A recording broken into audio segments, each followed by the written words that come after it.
Hello, viewers. I welcome Mrs. Rabia Khan on my show in conversation with Taha today. Although we are going to discuss Jiah Khan, who the Indian government has claimed was murdered, but there is another story behind it.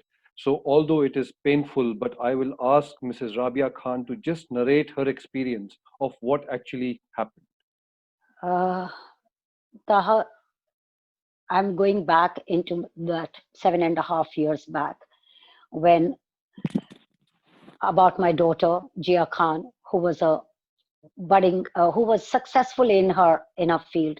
She came with Mr. Bachchan, the legend, and she performed. She proved that even Mr. Bachchan had to say she doesn't look as if she is, just a new kid on the block. She spoke very articulately. She was intelligent. She was talented. She has all that element that takes to be a star, and that's how Indian Bollywood welcomed her. Now it's the journey started from Nishabd, and then she bagged Mr. Amir Khan's film Gajni, and then she did Akshay Kumar's Houseful. Yeah. And during that time, she came to know, she discovered what Bollywood is all about. And she was very, courageously dealing with all the nepotism, all the dark side, all the dark people. She was dealing with it from time to time when, she had a window of space. She would come running home and to be with us and she loved So, London. what kind of stories did she narrate to you? Did she share any experiences of this nepotism or the dark side of Bollywood with you? Yes, she did from time to time. And nepotism, I always sidelined. I said, you didn't, you were my child, and you came there with your merit. You showed your talent, and you blossomed in there. So some actor who has got a child, they will always want, their children also to come into the same field. It is, up to them because they're putting their money. So nepotism was something which is very common. And yes, it is very sad in a way where some of the people are so talented. Like, I remember she was telling me, Mummy, I have been removed from a Yash Raj film. She was auditioning for Aurangzeb I see. opposite Sushant Singh. I see. Okay. Yeah, she auditioned and she passed. But then all of a sudden, Salma Agha's daughter was taken, and Hmm. Boni Kapoor's son was taken. So Okay. that's when we discussed about nepotism. That was her first experience of nepotism. I see. So I I see. said, it's okay, it's all right. Yeah. So many films. India makes more than 365 films in a year. I Correct. mean, maybe three films a day. Yeah. So, you will have plenty of chances. We were not worried about that, Taha. I see. I see. But when she discussed about bully and Yes. about sexual harassment, Hmm. that's when we put our foot down. I see. So, I see. yeah. So And did she experience sexual harassment? Did she yes, experience anything yes, like that? yes, she did experience it. But she discussed with us, and she was bold enough, to kick it off. Okay. And in fact, those very people were, you know, arrested under Me Too, and they came, and look where their career is. So Yeah. it was karma catching up and all. But she dealt with that too. Now, what?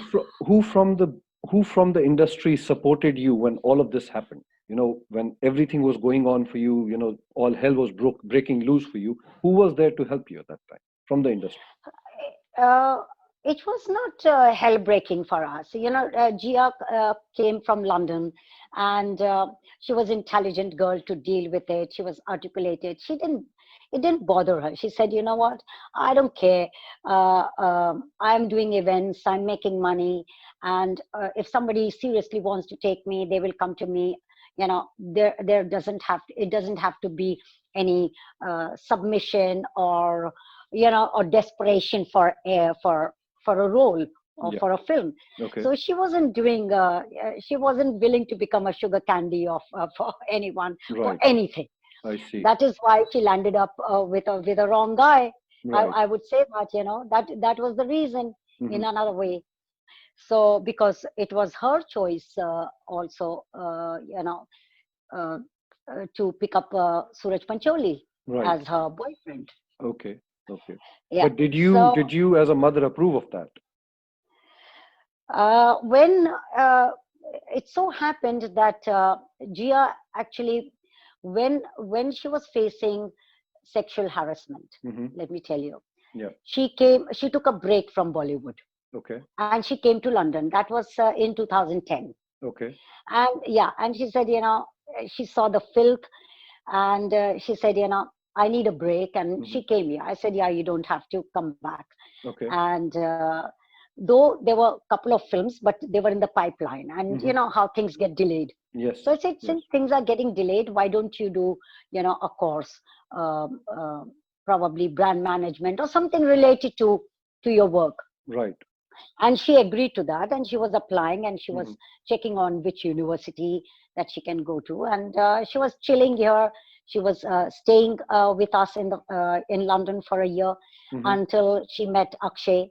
Akshay Kumar, Mm-hmm. who invited her on a concert to Canada. And that's where, they had one-to-one chat. Mm-hmm. And he said that you're very talented, and you don't have to worry about. She must have told him about why she has moved and taken a break. Okay. Yeah, and film industry is not that if you walk out you cannot walk in. Correct. It's Yeah. you You're don't, and you don't talented. have to. Your talent can never hide. Yeah. Yeah, and you don't have to live in Bombay. You Yes. can live anywhere. There are Hollywood actors who are living all over the world, Mm-hmm. and when work calls you, you fly down. Correct.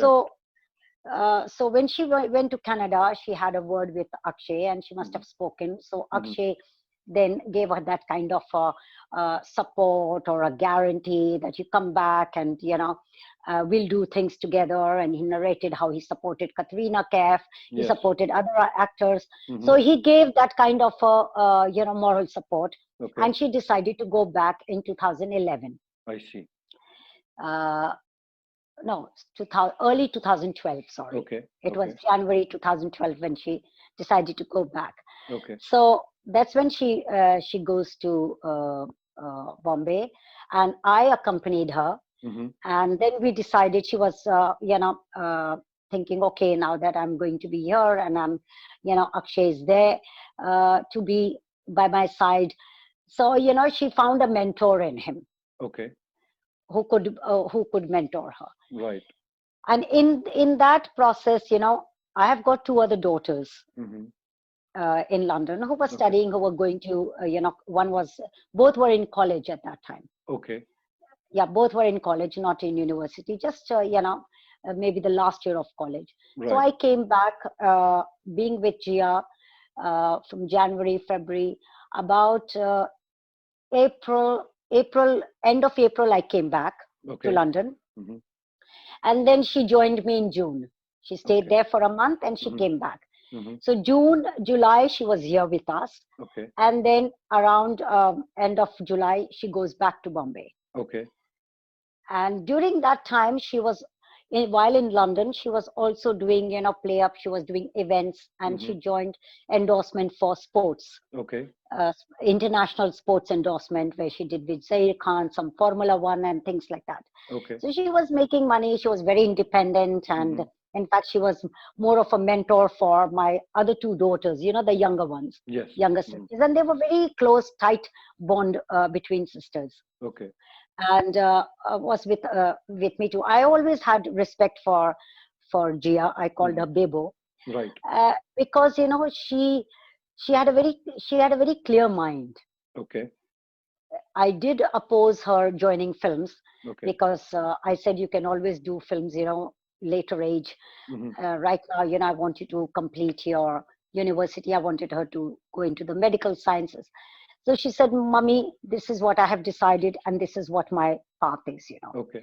So I said, if that is your choice, then you've got to go to the top university in the world Right. and study what business you're getting into. Yeah. And I remember she was 17 and a half, Mm-hmm. and she left for New York, Okay. and she joined Lee Strasberg, Okay. and she was living alone in New York. a Mm-hmm. young girl. So that is how she became so independent, and she could live alone. She Mm-hmm. could face the world, Right. and she was very focused. She knew what she wanted, and that is why she was studying. Yeah. Yeah. And she was very, very clear in her mind. So basically, she was a go-getter, and she wanted to get Yeah, something. yeah, She would get behind it and have it. yes, yes. So, in your opinion, this what the Indian government or the Central Bureau of Investigation called a suicide. Was it really a murder or a suicide? What do you think? What happened there? Yeah, let me tell you, she in 2012 around September, she was being stalked by Suraj Pancholi on Facebook, Okay. and who was continuously stalking, and she used to talk to us, and she took it as a sense of humor. It Mm-hmm. was like a flattery. Some little boy Mm-hmm. down the lane is Right. flattering her, Yeah. and praising her, Mm-hmm. and giving, like bombarding her with so many compliments and all. Right. I mean, for a young girl, Jiah was also 23 years old, Yeah. around 22, 23. So for a Mm. young girl, to be flattered like this, and knowing that he is a wannabe actor, and a son of a Bollywood actor. Mm-hmm. So, she took it as a flattery. She took it as a compliment, Okay. and then she invited him over Mm-hmm. to meet who this guy around the block is, and Okay. discovered it was Suraj Pancholi. Right. Right. So when she told us about it, we all laughed, Mm-hmm. and she never took it serious, and she also laughed. And then she told me that he's constantly sending her food, flowers, greetings, wooing her Yeah. for, and it carried on for almost 2, 3 months. Right. Right. And so that is how she got trapped. Mm-hmm. Mm-hmm. And she's a young girl. I Mm-hmm. mean, when women of our age, if somebody does that, we also think, it's very complimenting, Yeah. uh, and it's not written on their forehead that this particular person is criminal, or that is, Right.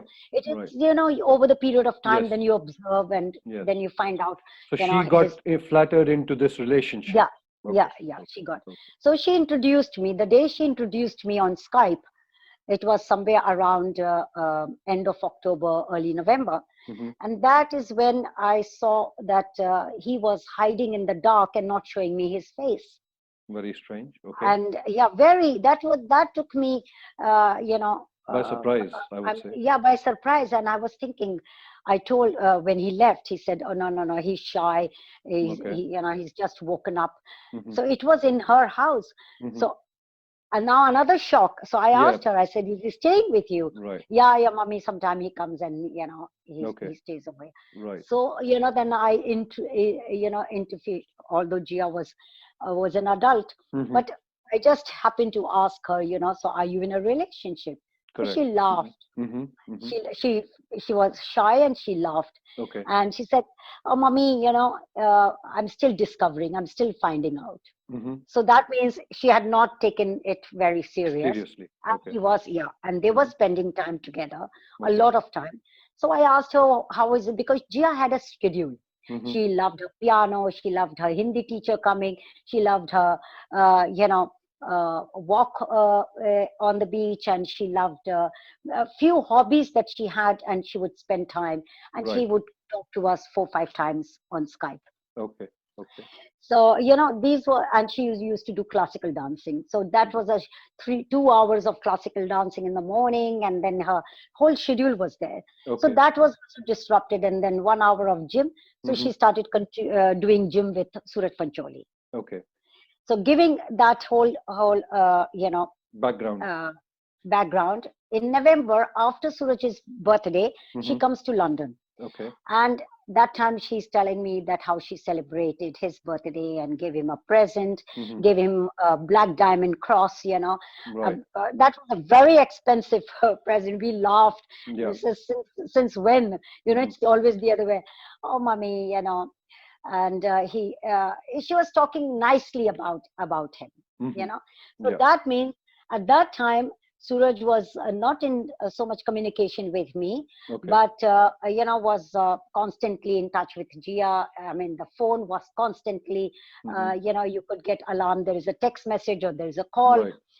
while Jiah was with us in Okay. London. And then when she was going back, she took a lot of presents also for him, Okay. like his favorite macarons and things Mm-hmm. like that. Mm-hmm. So I saw that there was, they were close friends. It Right. was developed into probably a relationship. Okay. Okay. So at that time in November, nothing happened. It was Mm-hmm. everything was going smooth. Mm-hmm. When suddenly in December, Taha, Mm-hmm. I receive a text message from Suraj Pancholi, a big Mm-hmm. letter Okay. saying, sorry, sorry, I'm very, very sorry that I lost it, admitting that he got drunk, Mm-hmm. admitting that he lost control, Right. admitting that he was, he had beaten Jiah, they had a fight, admitting and asking me, that please, like Jiah is So when ready you to say leave. beaten her, I mean, Yeah, I'm just yeah, going to bring abused. it into Yeah, context of the UK. yeah, If it was the yeah, UK, probably yeah, he would have been behind bars straight away. yeah, for domestic violence. Right. So Yeah, in India, nobody. This is why I was asking you, who was it that supported you in the industry? Who was it in India who supported you? Or why was this beating or this abuse taken so not seriously? it has not been taken seriously. Look at his own mentor, Salman Khan. What has he done? He outrightly launched him straight away after she was being killed. He launched him as a hero. I mean, this is the definition of heroism. You Right. beat the woman, you Hmm. demean the woman, Hmm. you take drugs and alcohol, you go out of control under the influence of all these alcohol, drug, Yeah. or whatever. Yeah. You do anything Substances. and Yeah. you're excused. Hmm. So going back to this letter, what happened after that? What was your reaction to it? So I got very Worried. angry, Hmm. and I immediately spoke to Gia. I said, "What's happening? What happened?" Says, "Oh, mommy." Then she texts me. No, I text her. I said, "I received this letter. I made a photocopy of that letter and I sent it back to Gia." Said, Hmm. "What's happening? Please call me back, Hmm. mommy. I'll call you back. I am right now little occupied." So I Okay. said, "No," because at that time when I received this letter, it was day.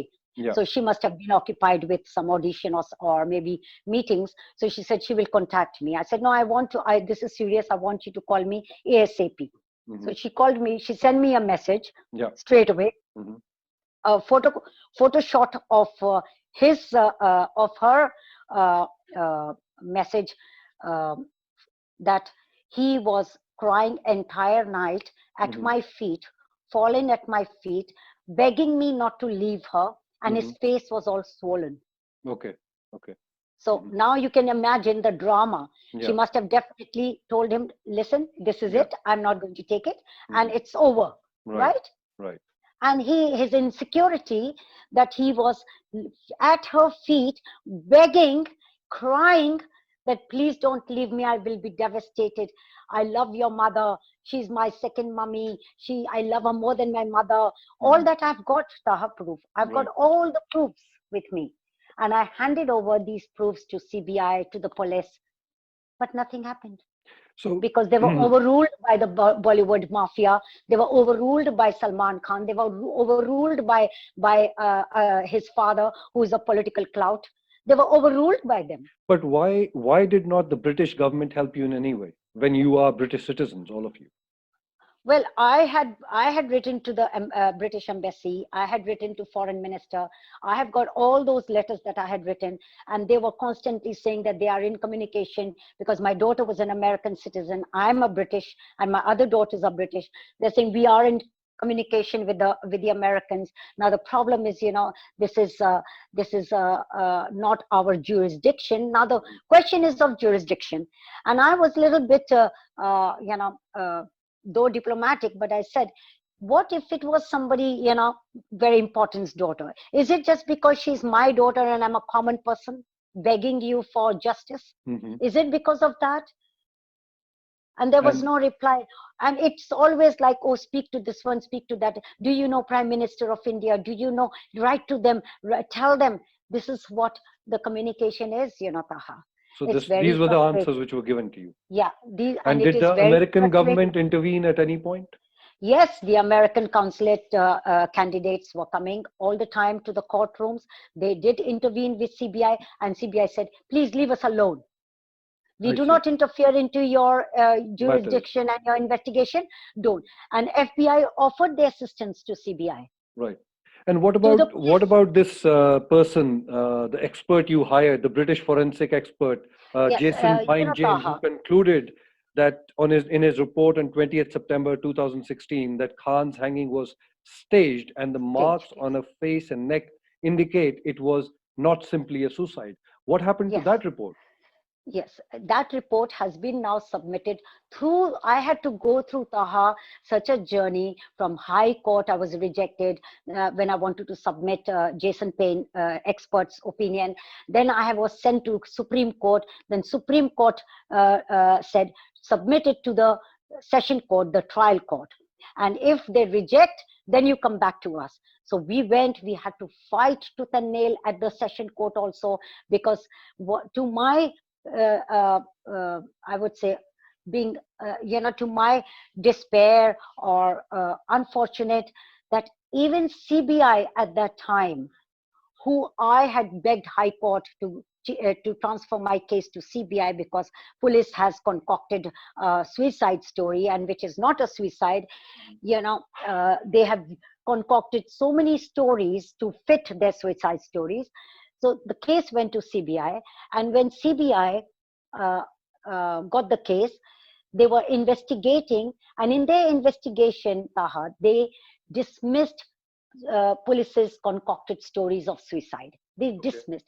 But Okay. as they were going on the right path, they were pressurized by the Maharashtra politicians, by NCP government, by the accuser's father's political clout, by the Bollywood mafia, to stop investigation and not to progress, because they are launching the boy and not to interrogate the boy and not to ask him any questions, because a lot of money is being invested.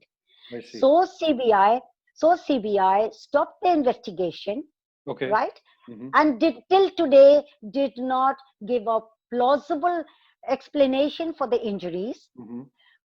did not raise any question against the Jason's expert's opinion, Right. right? And put an inconclusive report of their forensic doctors, Hmm. and put a charge sheet that suited the police and the Maharashtra government. And then the accused went scot free. And the accused is still scot free, and the trial is still on a hook. It Okay. is, the dates keep changing, the delay keeps on happening, and the police is, look at the session court. The session court, when all the submission has been done, the charge sheet of CBI has been submitted, Hmm. right? The session court judge looked into the police's concocted story Okay. and not into the charge sheet of CBI. Did Okay. not look into Jason's report. Did not read any, and put the charges as abetment to suicide Nice. on the basis of breakup bouquet, which was completely dismissed by CBI's own findings. So with this Sushant Singh Rajput case in India, which is Yeah. being thrown in the media every day into the faces of the Indian public, into the faces of the politicians, police, CBI, everything. The case is being transferred from Mumbai police to CBI. Do you think this is a political stunt being played? And this, if God forbid, uh, nothing like this was happened with your daughter, where they started throwing the case around in this way, which is being done with Sushant Singh Rajput. Do you think it's more of a political vendetta against each other? Now it has become a very murky and messy. But what has happened, there is so many similarities in Jia's and Sushant's case, where both partners, it looks like Ria Chakravarti was planted into his life. That Ria Chakravarti from behind was being conducted what to do. Because whatever happened to Jia, right? Jia's partner, first bombarded with a lot of compliments and love, flatteries and everything, and then when she was in his control, then started isolating, then started sponging money out of her, then started, beating her, created a fear into her, and and then later, what the consequences happened, because the money was stolen, there was money issue, the money was given for the jewelry, the money, Jiah suspected probably has got a change of mind, so there was an argument, and in that argument, then everything happened in that Spur of in the that moment. span of, in that moment, and all those timelines and everything has been sabotaged by police, and then later, covered up by CBI, under being under pressure, which of course now I am asking for to go further into the investigation. I've written open letter to DCBI, director of CBI. I had a meeting with them. I will come to that. But coming to your point of Sushant Singh, so these similarities were so identical. I mean, so identical in Sushant. He was also sponged for the money, right? All his accounts were completely wiped out. Then he was also being controlled, then he was being abused, then he was being threatened, then he was also living in that fear, and then he was killed. And the scenario, the same circumstances, and the same, I feel, is the killers. I They see. are the same. Yeah, it is a So you serial think it's the killing. same gang of people, is the Yes, same yes, yes, yes, kind of people yes, who have gone after yes, Sushant Singh Rajput, yes. who went after Jiah Khan. Yes, and Understood. now they because they come from such powerful backgrounds, their fathers or their relatives, they are the politicians and the Bollywood icons and the mafia. So they think, under their umbrella, they can do anything because only they have got the power to crack Right. their criminal behavior. Right. So they So, go under that. looking at the time, I have two more questions. One was obviously you Yes, were going to talk about the yes. CBI. So, did CBI really help you or hinder you, or what happened with them? What was the CBI's contribution in this case? No, I won't say, so, whether they are helping. Of course, they are. There is a hindrance, Hmm. but that has to be removed, and that is why I'm raising a voice, and I'm still fighting, and I'm still, attending courts.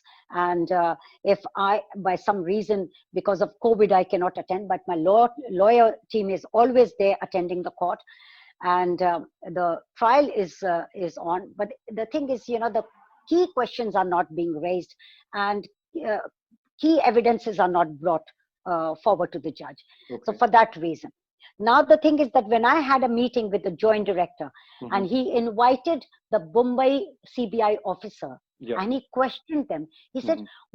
why is the charge sheet so prematurely filed? Hmm. Because the charge sheet is not complete. Your forensic report is very inconclusive. Now the CBI joint director is questioning the CBI officer, the superintendent of CBI in Mumbai, Right. right? Okay. Hmm. Who he invited. He said, I have asked Miss Khan to come for this meeting, and I want you to fly down from Bombay and come Okay. for this meeting because it's important. I had to hire Taha Scarman's solicitors in London, Hmm. who appointed panel of five, solicitors, Okay. in fact, QCs, Hmm. to have a review uh, on the Juhu and CBI charge sheet. Okay. So the panel, the report was compiled together of 250 pages, Okay. which I gave to CBI joint director, to the head of the CBI, and Hmm. said, everything, all the questions are here, Hmm. and your complete findings of the case is in this report. Okay. Please go through it, and I want answers for that. Okay. Okay. So then he questioned the CBI Mumbai. He Hmm. said, where is the ligature? Why the ligature was not sent to the forensic Right. for analysis? Why Hmm. it was not the ligature not sent to the forensic expert or ligature expert to Right. find out whether these injuries on Jiah are consistent with this soft muscle in dupatta, I see. I see. right? Okay. And why the BlackBerry of both Jiah and Suraj Pancholi not sent to FBI when FBI has already offered their You mean assistance? CBI? Yeah, You mean CBI. CBI? Okay. No, CBI to Yeah. send it to FBI, FBI. because Okay. my daughter was Right. American, Okay. and FBI has offered their assistance because CBI said they cannot crack into the BlackBerry. They Right. cannot get all the data and the GPS. So send it to FBI. Right. Because nothing is deleted, Taha. Everything is there in that device. And FBI has got the special laboratory to crack these Blackberries. these datas. Nothing is deleted. Okay. So now CBI has asked the court to hand over the BlackBerry and to hand over the ligature because it needs to be sent to the forensic department. Okay. Now, for that, the oppositions, the defense is now opposing it. Okay. Earlier, CBI with the defense, right, opposed my application of all these evidences to the court. So when I raised voice with the head of the CBI, and the head of the CBI questioned the Mumbai CBI officer, so now they are moving the court to give those evidences so that it can be sent after 7.5 years. In the event of time, I have to ask you my last question, which is, who do you hold responsible for Jiah's death? Surat Pancholi. Thank you for coming on my show, and I hope and wish you all the best, and I hope that you get the justice that you are seeking for your daughter. Thank you very much for being on my show.